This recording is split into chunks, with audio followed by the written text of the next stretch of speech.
Dear friends, आप सभी का पाथ फाइंडर्स बाय अनअकैडमी पे स्वागत है।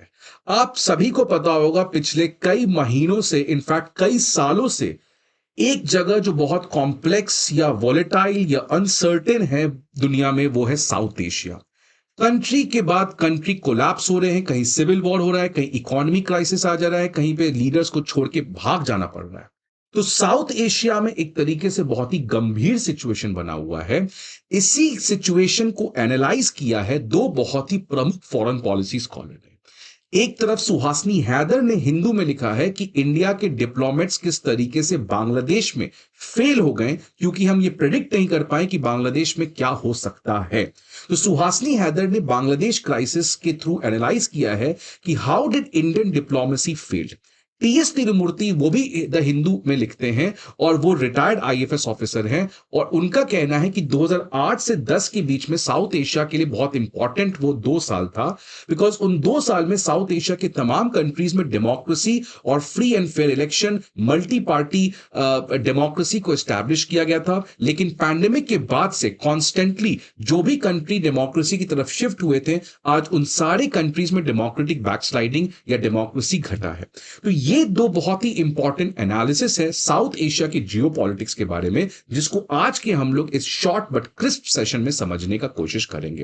बिकॉज फ्रेंड्स, आपको पता होगा कि बहुत लोग ऐसा कहते हैं कि Indian foreign policy has succeeded at the world level but has failed at the local level. कि वर्ल्ड लेवल पे हमारा one of the best relations with America है, रशिया के साथ हमारा रिलेशन अच्छा है, यूरोप में प्राइम मिनिस्टर का देखो किस तरीके से ऑस्ट्रिया, पोलैंड, यूक्रेन जाना, that was also a very big visit. लेकिन कहीं पे हमारा फॉरेन पॉलिसी जो उस लेवल पे डिलीवर नहीं कर पा रहा है, वो है साउथ एशिया। उसी चीज को इन दोनों ने कहा है, which we will discuss about it. आगे बढ़ने के पहले फ्रेंड्स, एक बहुत इंपॉर्टेंट इंफॉर्मेशन आपके लिए कि अनअकैडमी आईएएस के इंग्लिश मीडियम में ऑफलाइन बैचेस हमारे करोल बाग ब्रांच में स्टार्ट होने जा रहे हैं ऑन 23 ऑफ सितंबर। इसके अलावा हिंदी मीडियम के स्टूडेंट्स के लिए हमारे ऑफलाइन बैचेस मुखर्जी नगर में स्टार्ट होने वाले हैं। आप इन डेट्स को मार्क कर सकते हैं। इसके अलावा प्रयागराज के स्टूडेंट्स के लिए हमारे हिंदी और इंग्लिश दोनों मीडियम में बैचेस आने वाले टाइम में स्टार्ट होने जा रहे हैं। फ्रेंड्स, आपको पता होगा कि अनअकैडमी आईएएस केवल कॉम्प्रिहेंसिव जीएस कोर्स के अलावा बहुत सारे और कोर्सेज ऑफर करता है, सच एज ऑप्शनल कोर्सेज जिसमें PSIR, sociology, anthropology, current affairs के comprehensive courses, monthly magazines, full length test series, इसके अलावा एसए और सीसेट जैसे कोर्सेज भी हम लोग प्रोवाइड करते हैं। अगर आपको किसी भी तरीके का प्रॉब्लम आता है अपने इस जर्नी में, तो आप हमारे टॉप एजुकेटर्स के साथ इंटरैक्ट कर सकते हो और 1-to-1 मेंटोरशिप की फैसिलिटी भी अवेल कर सकते हो। फ्रेंड्स, ये सारे इंफॉर्मेशंस आपको कहां मिलेंगे, इसके लिए आपको थोड़ा सा टाइम निकाल के हमारे किसी भी 3 ऑफलाइन ब्रांचेस पे आना हो। बट अगर अभी आप इमीडिएटली नहीं आ सकते हैं, so do one thing, you can download our Unacademy IAS app, जहां पे ये सारे इंफॉर्मेशन आपको मिलेंगे। इसके अलावा स्टडी मटेरियल्स और करंट अफेयर्स मैगजीन्स भी आपको यहां पे मिलेंगे। आगे बढ़ते हैं फ्रेंड्स। पहला स्लाइड आप देख सकते हैं, ये टीएस तिरुमूर्ति कहते हैं कि 2008 से 10 के बीच में जब टीएस तिरुमूर्ति साउथ एशिया के हेड थे फॉरेन डिपार्टमेंट में, साउथ ब्लॉक में, तो उनका कहना है कि 2008 से 10 के बीच में साउथ एशिया के लिए एक बहुत अच्छा समय था, बिकॉज ये 2 साल में बहुत सारे कंट्रीज जो हमारे पड़ोसी हैं, उन सारे कंट्रीज में डेमोक्रेसी आया था। पहला एग्जाम्पल आप देखें, 2008 में बांग्लादेश में मिलिट्री रूल जो था उसको खत्म करके फ्री एंड फेयर इलेक्शन हुआ, जहां पे बांग्लादेश की प्राइम मिनिस्टर बनी शेख हसीना। 2008 में मालदीव्स के एक बहुत ही डिक्टेटर काइंड ऑफ लीडर जो 30 साल से मालदीव्स के प्रेसिडेंट थे, मामून अब्दुल गयूम, वो पावर से हटे। उसके बाद मालदीव्स में मल्टी पार्टी डेमोक्रेसी स्टैब्लिश हुआ, जिससे जीत कराए मोहम्मद नशीद, जिनका इंडिया के साथ काफी अच्छा रिलेशन है। 2009 श्रीलंका के इतिहास में बहुत इंपॉर्टेंट है, बिकॉज पता है आपको कि श्रीलंका एक बहुत बड़े सिविल वॉर से कई सालों से जूझ रहा था। एक तरफ श्रीलंकन गवर्नमेंट था और दूसरी तरफ एलटीटीई था। लेकिन 2009 में एलटीटीई को एग्जिस्टेंस खत्म हो गया, वो बैटल हार गया, और इसके बाद श्रीलंका में पॉलिटिकल स्टेबिलिटी और डेमोक्रेसी को एस्टैब्लिश किया गया। सिमिलरली म्यांमार में 2010 में हमारे पास 20 साल के बाद फ्री एंड फेयर इलेक्शन हुआ, और पाकिस्तान में भी 2008 में जनरल परवेज मुशर्रफ, जो कि एक तरीके से डिक्टेटर अथॉरिटेरियन पर्सन थे, जो मिलिट्री रूल एस्टैब्लिश किए थे, उनको भी पाकिस्तान छोड़ के भागना पड़ा, और 2008 के बाद पाकिस्तान में फ्री एंड फेयर इलेक्शन हुआ। तो टीएस तिरुमूर्ति कहते हैं कि 2008-10 was a very good year, but आज उन सारे कंट्रीज में जो बहुत मुश्किल से डेमोक्रेसी को एस्टैब्लिश किए थे, उन सारे कंट्रीज में एक डेमोक्रेटिक डीके, एक डेमोक्रेटिक बैकस्लाइडिंग देखने को मिला है।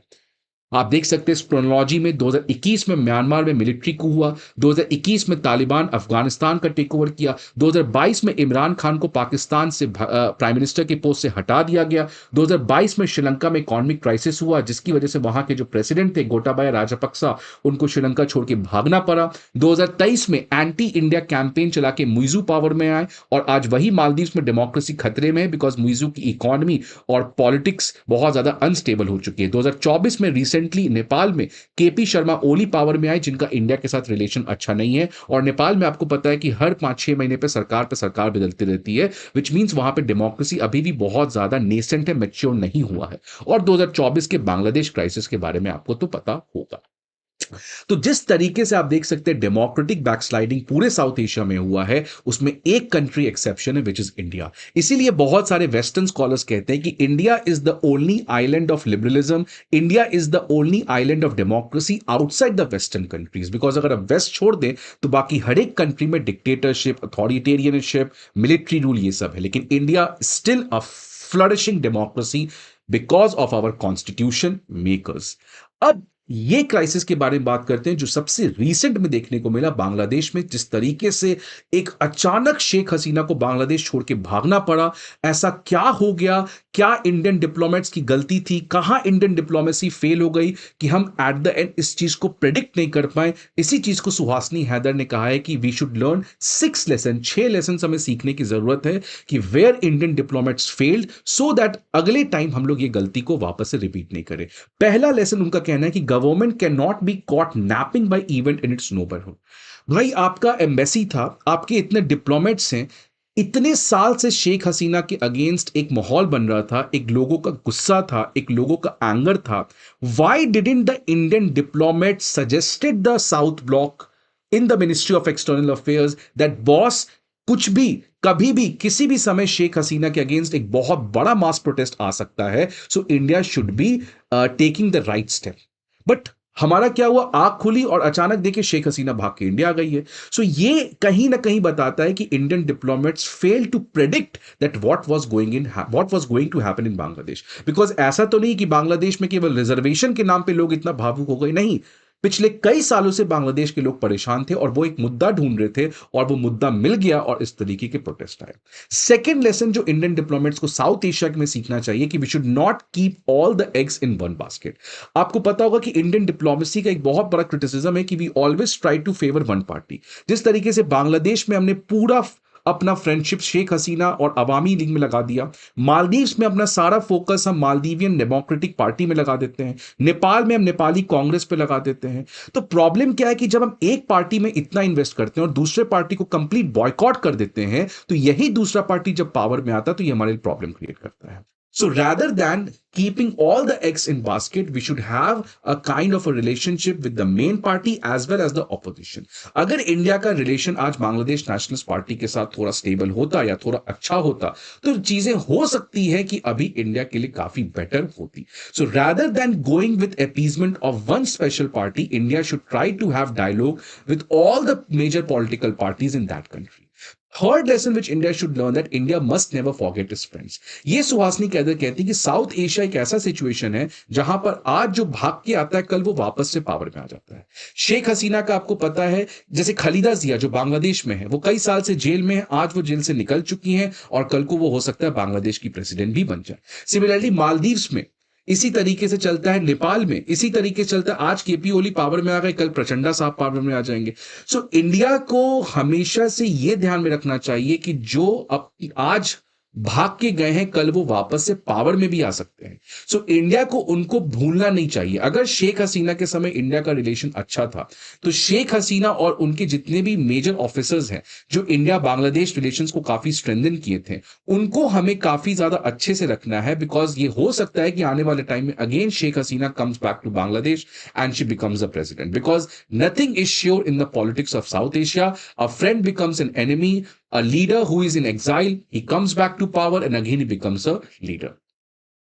फोर्थ, कॉम्युनल इश्यूज को हमें बच के रखना चाहिए। जिस तरीके से आपको पता है इंडिया बांग्लादेश का रिलेशन जो रिसेंट टाइम में खराब हुआ था, वो हुआ था because of citizenship amendment act.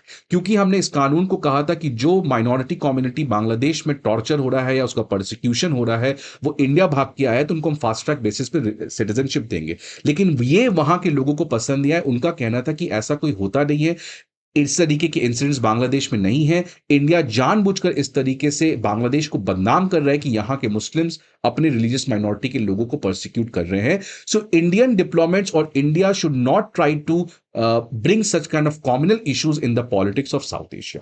Fifth very important lesson कि इंडिया क्यों कहता है कि बांग्लादेश में इंटरफेरेंस अमेरिका ने किया, अमेरिका ने जानबूझकर बांग्लादेश में किया, या चाइना का इंफ्लुएंस नेपाल में बढ़ गया। Boss, you were the one of the biggest power. अगर आपको की कोई बात नहीं मान रहा है, अगर चाइना आपकी बात नहीं मान रहा है, अगर कोई कंट्री साउथ एशिया में, पाकिस्तान हो जाए, नेपाल हो जाए, अगर वो इंडिया को बाईपास करके चाइना से दोस्ती कर रहा है, या अमेरिका किसी भी तरीके से बांग्लादेश में इंटरफेरेंस किया है, तो ये तो खराब बात है इंडिया के लिए। दैट इंडिया के पास ये लेवरेज नहीं है अपने पड़ोसी देशों में, इंडिया का रिस्पेक्ट नहीं है कि इंडिया के लोग बात माने। सो इंडिया जो एक जमाने में सब कॉन्टिनेंट का एक बहुत बड़ा पावर था, आज बिकॉज चाइना और अमेरिका का यहां पे इन्फ्लुएंस बहुत बड़ा है, so India should regain that status in this particular area. और लास्ट लेसन क्या है कि इंडिया को ये जो साउथ एशियन मैकेनिज्म्स है, लाइक सार्क हो गया, हमारा बिम्स्टेक हो गया, ऐसे मैकेनिज्म्स को हमें रिवाइव करना पड़ेगा। हम क्वाड की बात कर ले, हम ये सब चीजों की बात कर ले, G20 की बात कर ले, सारी चीजें ठीक है, नाटो की बात कर ले, बट एक चीज जो हमारे लिए बहुत जरूरी है वो है regional organisation such as SAARC. तो ये, क्योंकि आपको पता है सार्क जो है वो 2016 से ठप पड़ा है, बिम्स्टेक में भी कुछ पॉजिटिव डेवलपमेंट है नहीं, तो हम लोग ब्रिक्स की बात कर लेते हैं, हम लोग SCO की बात कर लेते हैं, हम लोग क्वाड की बात कर लेते हैं, लेकिन हम लोग अपने ही रीजनल ऑर्गेनाइजेशन को भूल जाते हैं। सो इंडिया क्योंकि सबसे बड़ा पावर है सब कॉन्टिनेंट में, तो इंडिया को इन प्लेटफॉर्म्स को वापस से रिवाइव करने की जरूरत है। So these are the 6 lessons which Suhasini Hathers has written in his particular editorial. Friends, आपको ये सारे टेलीग्राम PDF जो है और न्यूज़पेपर एनालिसिस है, आपको इस टेलीग्राम चैनल पे मिल जाएंगे। Now you have to take a answer. आप एक कमेंट बॉक्स में मुझे आंसर बताएं कि क्या इंडिया की डिप्लोमेसी रियली साउथ एशिया में फेल हुई थी, या इंडियन डिप्लोमेसी अच्छे से काम की है साउथ एशिया में। What is your opinion on this particular issue? Feel free to write your answer in the comment box. See you in the next video. Till then, have a great life. Thank you.